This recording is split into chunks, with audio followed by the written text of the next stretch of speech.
Well, joining me live is Independent MP Zali Steggall. Thank you so much for joining us, Zali. As Cam just mentioned there, you did question the Prime Minister in Parliament last week about random drug and alcohol testing of MPs last week. And today, also on Sunday Agenda, Communications Minister Michelle Rowland spoke to Andrew Clennell about the response from your comments in Parliament. Let's take a listen to what she had to say. I think it comes from a good place. She has genuine concerns. She's someone who's got a legal background, and she can see the risks, for example, that the Parliament may be exposed to.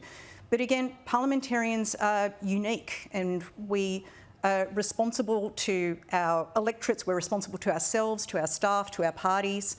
And I think this is certainly a salient reminder to all of us of that. What's your take on Michelle's response there? Look, I appreciate her words. I do think the government needs to look at this question, and actually all leaders of all major parties need to look at this question and really consider random alcohol and drug testing in the Commonwealth workplace.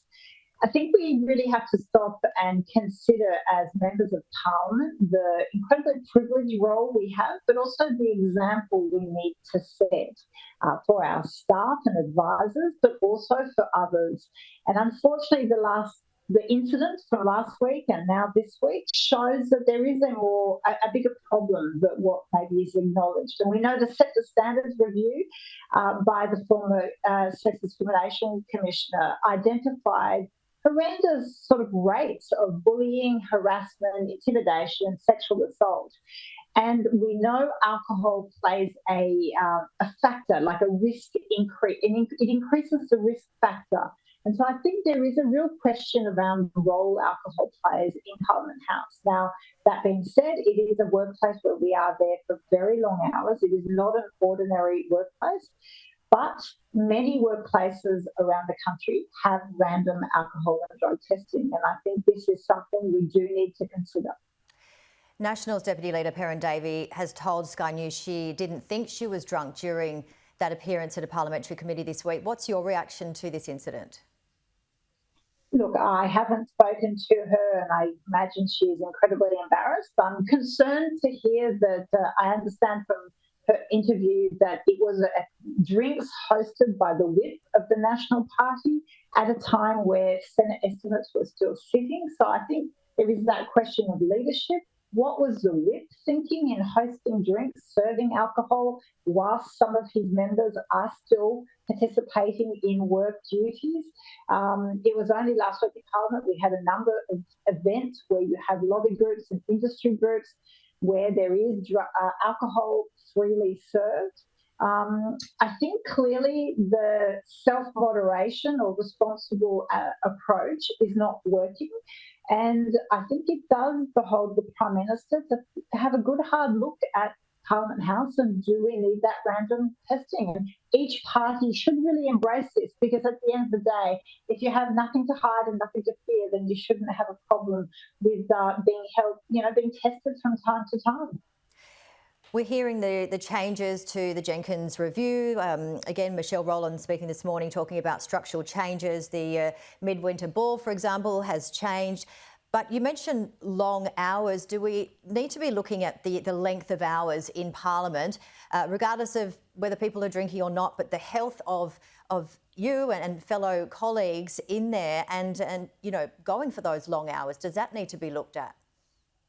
Well, absolutely, and it was part of the review of Set the Standards. And in fact, the Albanese government came in talking about having much more family-friendly sitting hours. But what we've seen is on a number of occasions when bills are introduced that they want to proceed through the debate fairly quickly to get that voted on as fast as possible, they have then extended sitting hours where speeches can be made in the chamber right up until 10 p.m. at night.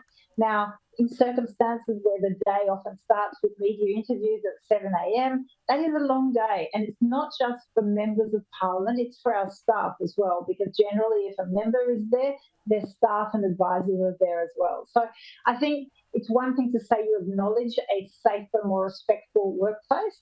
It's another thing to really be disciplined in implementing the measures that can ensure that happens. And I should say, when we talk of alcohol, I don't think anyone who has seen the footage, for example, in the Learman trial in relation to Brittany Higgins, where clearly there is alcohol involved, where he is providing her with drinks, we as members set the tone and example for our staff, and clearly alcohol is there is too much of it.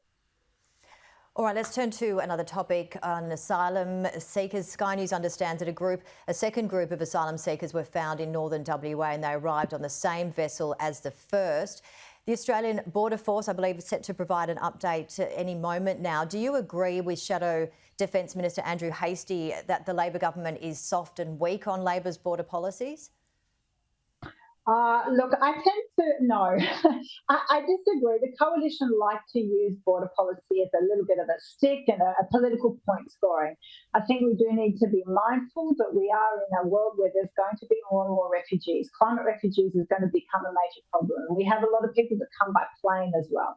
So what I would like to see is actually, rather than looking at people's plight as a political, attack point, let's actually look at solutions. So understand how they came to Australia, why, was there a failing or problem when it came to our border force, what the process and the humanitarian process now in dealing with them is, and make sure we have sound policy. I really hope the coalition can move on from the sound bite of the border policies to something that is a bit more coherent. We know the High Court has ruled indefinite detention offshore of refugees is illegal under our Constitution, so we need to come together and form sound policy.